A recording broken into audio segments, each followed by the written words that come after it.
Yarmeden şoncarlar jinalan ba?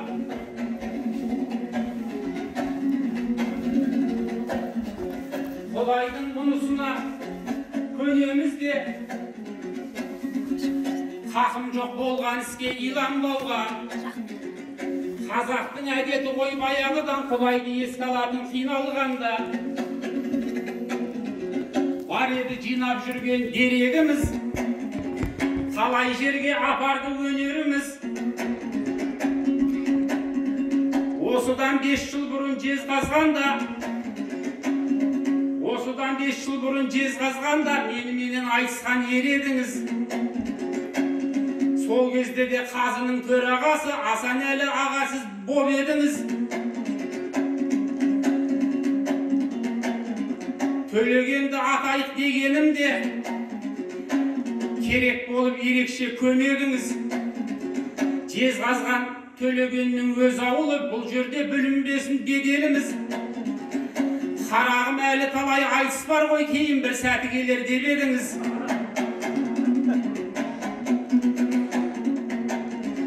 Білекті бүгін қалай сыбанбаймын,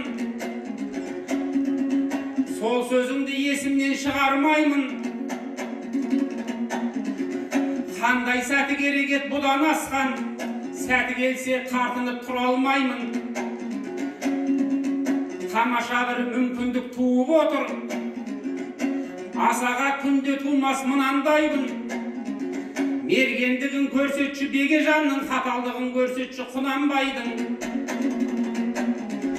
Топ еткізіп түсірсең Төлегенді, одан басқа ештеңе сұранбаймын. Не істесең де Асеке бүгін жаса, мен тағы 5 жыл күтіп жүре алмаймын.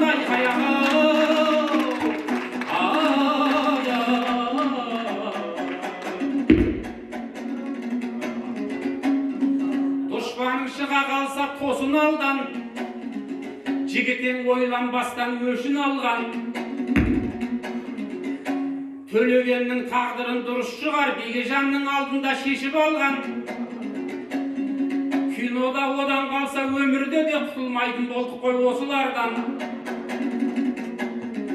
Ол Төлеген емес пе жағалбайды, көптігінен жылқысын бағалмайды.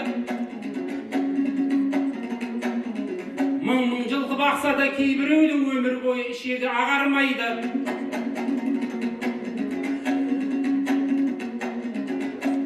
Шаруасы шалқыған табу қиын, Төлеген жаманытпай адалбайды. Айтыскер деп айтпайды жүкең сені, өмірі жылқышы деп хабарлайды.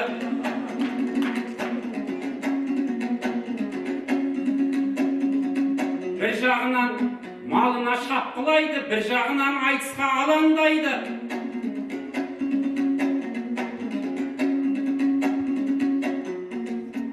Егесі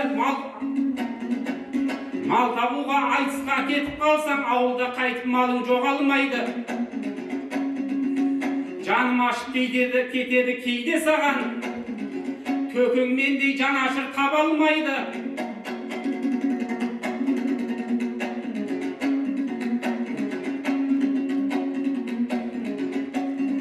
Мың жылқы деп айтқаным бер жағы ғой, ар жағын ешкім санап ала алмайды. Себебі Жамановтың қорасына Ермановтан басқадан бара алмайды.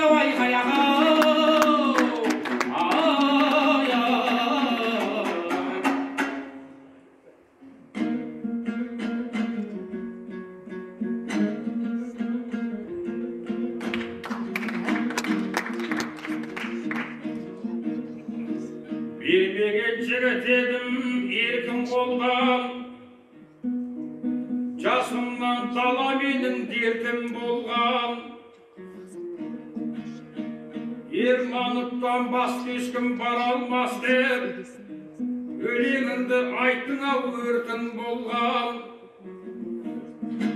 Шық бермес шығайбайын мен емеспін, келген адам қонақ боп еркін қонған. Сардалада сапарлап жүрген жанға сапырып қымыз беру сертін болған. Келем десең кеудеңнен кім қағып тұр, бір атыңды білерсің көркін болған. Атақты Алшынбайдың ауылымыз, Сарыарқаның төсіне еркін қонған. Ұлы Абайды толғатқан ұлжан қызға, арқаның жұрт емес пе төркін болған.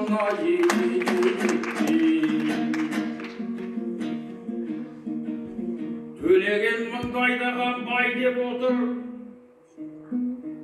мың жылқы бер жағы қойып жай деп отыр. Шіркін ай сондай дәулет бола ма деп, маған да сондай тағы ой кеп отыр. Өйткені бұл қазақтың даласында өзге ұлттардың өкілі май жеп отыр. Таңғасына тауықтан сорпа жасап, түсқасына төртелі тай жеп отыр. Солардай соқа сүйреп егін салып, мал бақсақ кімдер бізге қой деп отыр.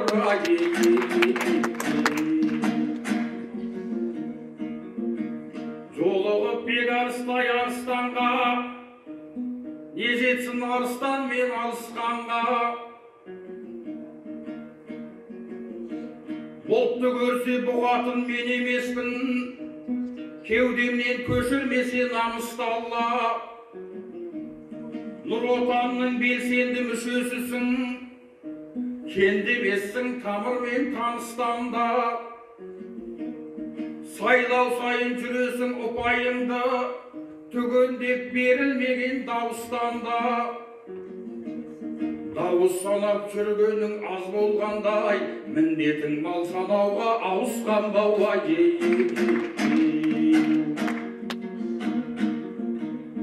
Айлап сабас екеңе бірден мені, ата жауып жібердің мүлдем мені. Төлегенде Бекежанға аттырардай, қызыққаның анау алтын жүлденбеді. Осылардан құтылмас болдық дейсің, қабағында қаттыл бар кіргендегі. Ініңнен құтылғанша қасыңдағы, індеттен құтылсайшы іргеңдегі.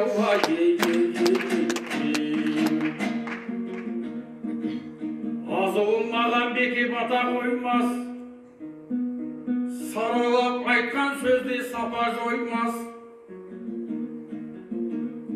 Бегарыс айтты екен деп Бекежанда, бүгін менің жолыма жата қоймас. Өйткені Бекежан мен Төлегеннің арасында жібек жоқ, сата қоймас. Алтындай домбырашын Асан ағам, алтындай дұлба бұрын сата қоймас.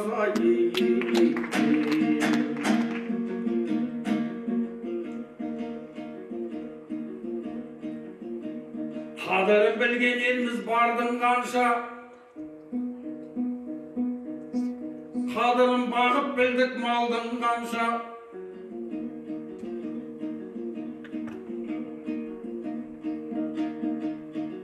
Бұ қазақ кәсіп қылбай ел болмас деп, Абайдың көз жасы да тамды қанша. Уа бекесіз тұратын Түркістанда, бұл күнде қазақ саны қалды қанша. Тең жарысы өзбектің өкілі еді, керегінше қанша жер алды қанша. Базарыңда соларды қазаныңда, байып алған бағланы әлді қанша. Жетекші партияның мүшесісің, жетектеп қазақтағы қызмет қыл қанды қанша. Кәсіпкерге тапсайшы бауырларды, кәрі бүркіт секілді қалды қанша. Көршісін көре алмайтын кедей құсап, қорасын Төлегеннің аңды қанша.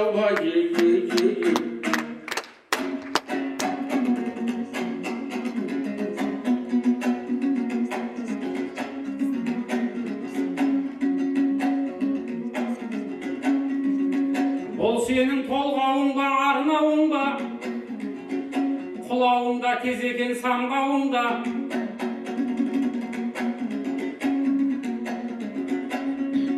Түркістанның қазағы жүрген жоқ па, байтақ Қазақстанның бар маңында.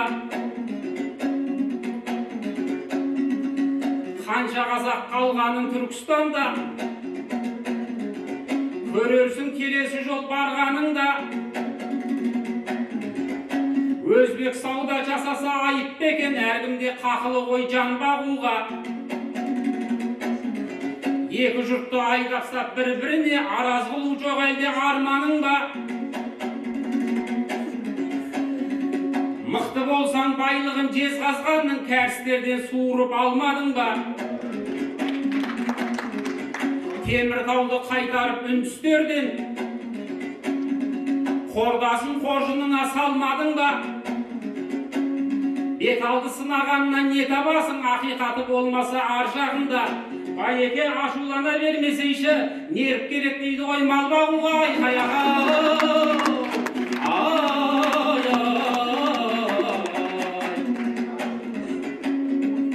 Індетті айт деймісің ергендегі, ол індеттің кесірін кім көрмеді? Сол індет сиретті ғой мына залда, сондықтан қайдан оңсын жүрген жері. Пандемия дегенде нені ойладым, амандығын тіледім шарайнаның.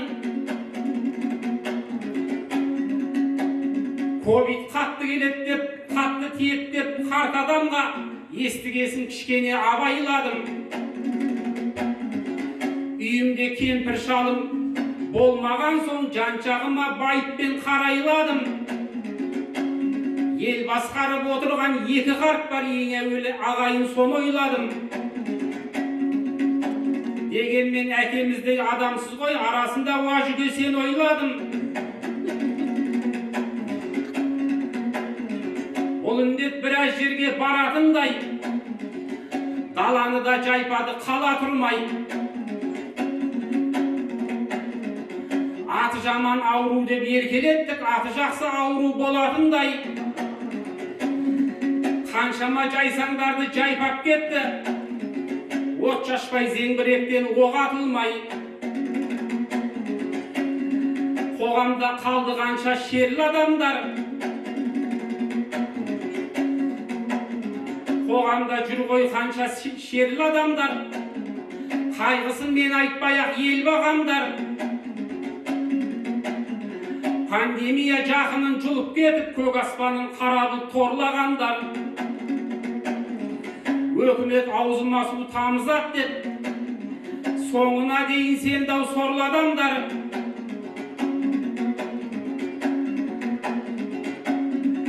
Дайын тұрған дәріні елге бермей, қонышына тығыпты оңбағандар. Бірінші толқын елді қырды дейтін, олардың ертексін қолдамаңдар. Толқыннан қырылған жоқ қалың қазақ, құлқыннан бір-ақ күнде өлді адамдар.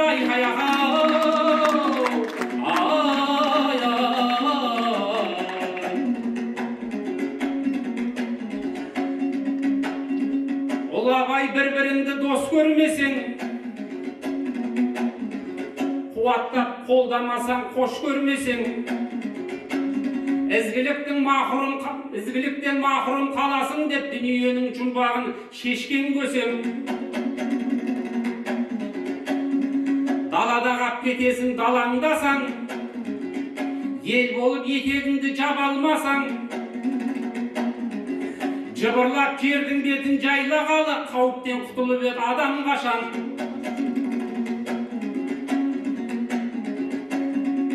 Барлық ел шекарасын бекітеді, жау келерін білмейсің оған қашан.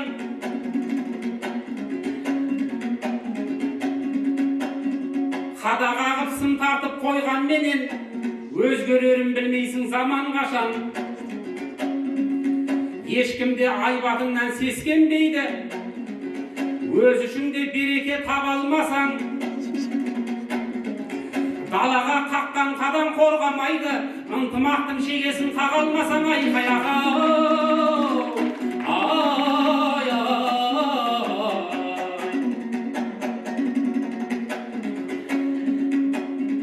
Жылқысын жаңарқаға жайландырған,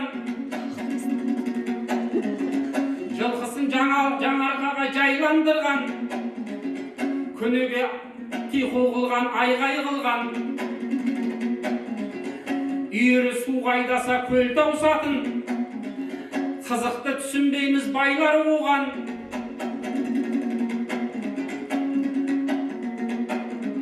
Төлегеннің өмірі өмір ақ қой, серілік салдық қуған, сайран қуған. Аң айтысқа барса да малды айтады, көрерменнің барлығын қайран қылған. Мына айтысқа келсе де малды айтады, бітпейтұғын мәңгілік майдан қылған.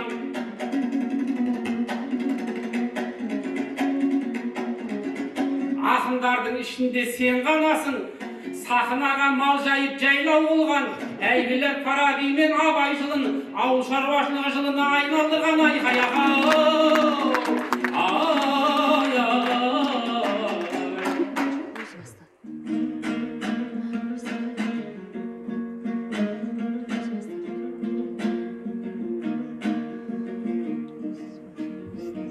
Жанедік бір-біріне бауыр болған, бауырға таққан мінің ауыр болған. Үкімет дәрі-дәрмек бермеген соң, қырылып қалды дейсің қауым қолдан. Биліктің бір мүшесі сіз емес пе, уәде бере-бере жауыр болған. Ауылды айтсам несіне айыптайсыз? Жанашырың сол еді жауыңды алған. Сен дәрменсіз жүргенде дәрі таппай, ауруыңа араша ауыл болған. Қаланы қалаға қымызбенен ет жіберіп, ковидтан талай адам тәуір болған.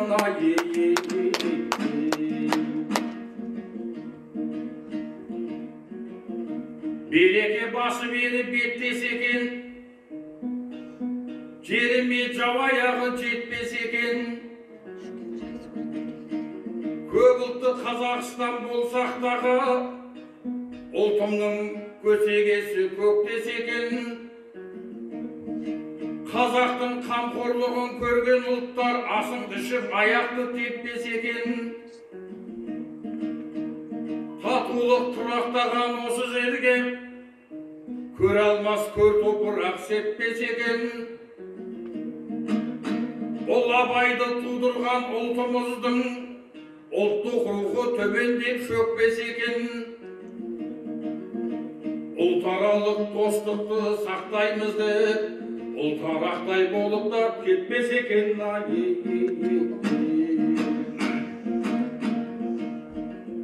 Айтты деп Түркістанды төлегенім, мазамды алды деме неге менің. Рухани астананың бірісің сенсің, орталығы секілді өнегенің. Қалаңызда көбейсін қазақ саны, кең болуын тілеймін керегенің. Түркінің түп отаны Түркістанда, ұлттық рух таза болсын деген едім майы.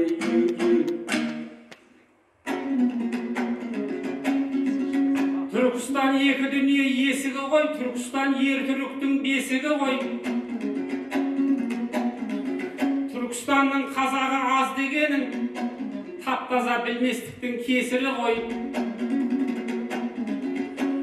Ұлттық рухы төмендеп ойлап қалма, мұның да білместіктің тәсірі ғой. Ашылған дүниеге заңғар қақпа, ардақтасаң Абайдай жандардақта. Сол Абай ұлтымызды үндеген жоқ, ысырап қып мал шашып малдан баққа. Биылғы Абай менен Фараби мен Абай тойы індеттің іргесінде қалған жоқ па? Алайда әр нәрсенің қайыры бар, ел назарын басқаға салған жоқ па? Білім қып кәсіп үйрен, өндіріс аш, Toylaudan başka hazır şarvan yok ba? Toqayıp da Semeyдің toprağına tıptıdış çımçırtqana bargan yok ba? Sol Abay әкесіне ас бермей Құнанбай боп қалған жоқ ба?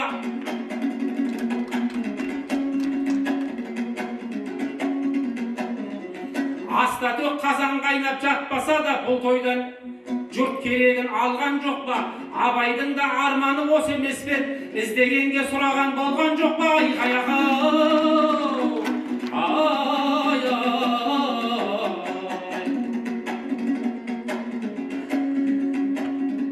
Кезінде көктеміздей тасқында бек, кеудемізді ешкімге бастырма бек.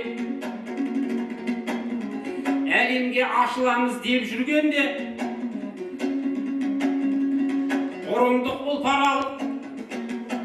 ұрымдық ақпараттық тасқынға кеп, ақпараттың айдыны белгілі ғой, Топан судың қаласының астында көп. Өз ішіңнен шығатын өгей де бар, сырттан да берілетін тапсырма көп. Баланы интернетке байлап қойдық, қойыңды бақтырғандай қасқырға кеп. Басыңа алмағайып күн түскенде данаға жүгінетін дәстүр бар еді. Абайдан асқан қазір данаң бар ма? Қадірі кемімейтін хас болған еді. Абайдың жазып кеткен әр ілімі, ойлаймын жер жаһанға мәшһүр ма деп. Алталаштың баласын аман сақтар, меніңше бұдан асқан вакцина жоқ.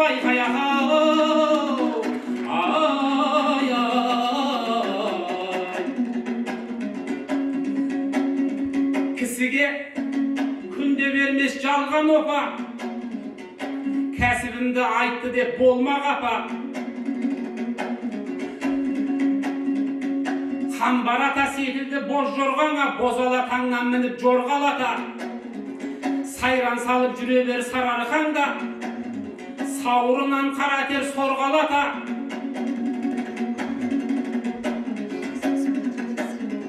Етің тірі болған соң ерте тұрып, ет өткізіп жатасың тонналата.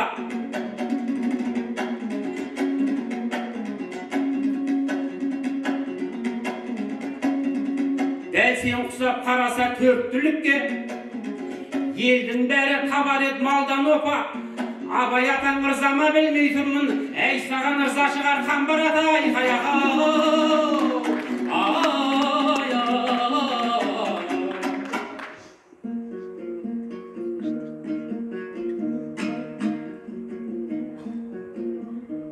Бөкет Бекеңнің жырын әлі жалғаймыз ба? Алашқа аталы сөз арнаймыз ба? Ол Абайды танымай ұрпақ өссе, сорласақ содан елім сорлаймыз да. Құндылығын ұрпақтың құнттамасақ, болашақ ғасырларға бармаймыз да. Европаға еліктеп жастар келеді, сенім арттың қандай ұл қандай қызға. Еркін елде жүрсін деп еркін десек, өкініп ертең елім қалмаймыз ба? Батысқа еліктейміз деп жүргенде, батыстан күн шығарып алмаймыз ба?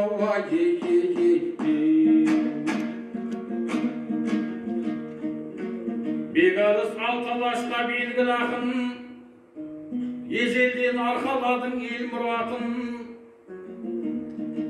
Сауырыңнан ашық тер сорғаласа, дауылыңнан далаға жел тұратын. Ат ойлап аламанға кіргеніңде, айқайлап айналаңда ел тұратын. Ай түсті түйінді ел досымен, мен емес жақсағасын жер қылатын. Айдарынан жер асып, айдарынан желесіп Бекарысқа, бейбарыстың тәңірімдер қуатын. Кердеңдеп арамызда аман жүрші, мінгенде кенде байдың кер қылатын. Рахмет.